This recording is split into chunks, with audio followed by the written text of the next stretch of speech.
burning cop car.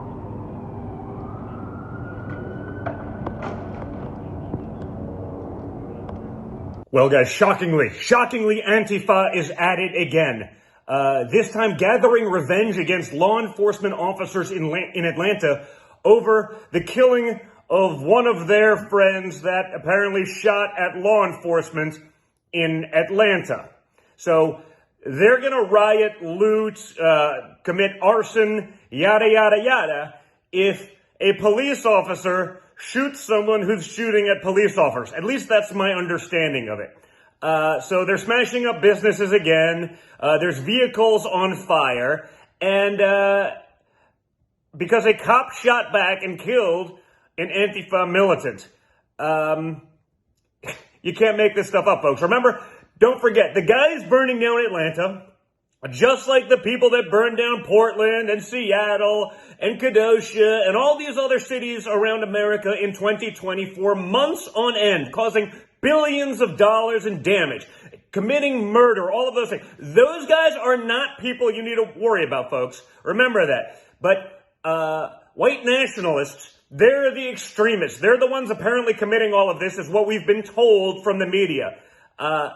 So a white domestic Antifa terrorist, this is from someone on Twitter, is shot and killed outside Atlanta so that a bunch of other white Antifa terrorists decide to go down and burn downtown black businesses, apparently in the name of equity. That seems to be what's going on here right now, folks. And again, I don't know all the details. This is what I'm reading on Twitter, but it seems interesting. It seems like that's right. So if you're wondering why Antifa is burning Atlanta down, just remember, it's because the police allegedly killed a guy after he shot at them. That's why.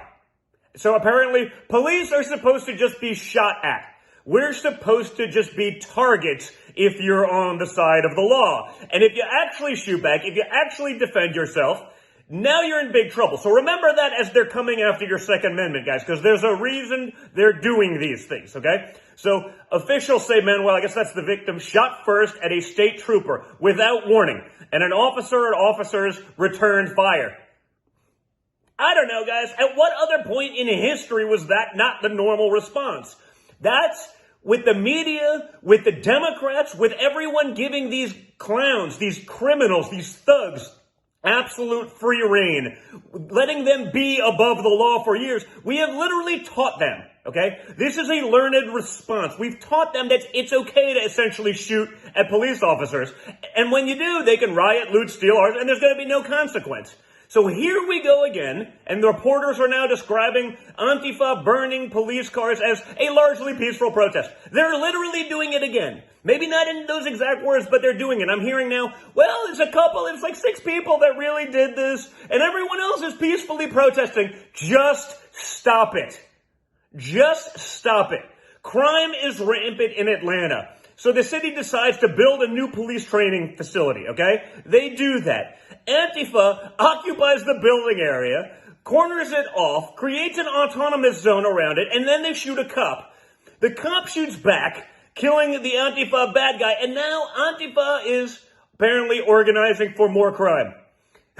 It's a vicious cycle, and the stupidity never ends, folks. Antifa is a terrorist organization. They need to be treated as such. I understand that's not favorable in the media with the left, with big tech, so they will tell you that all these people that haven't committed real crimes have done things peacefully that can still be in jail, i.e. people of January 6th. The peaceful ones, many of them are still in jail 2 years later. That's the problem. Not guys that can have free reign to burn down a city, essentially looking for excuses. Many people from outside of the city probably coming in. That's how this operates. Don't forget it, because it has to stop, and it's insane.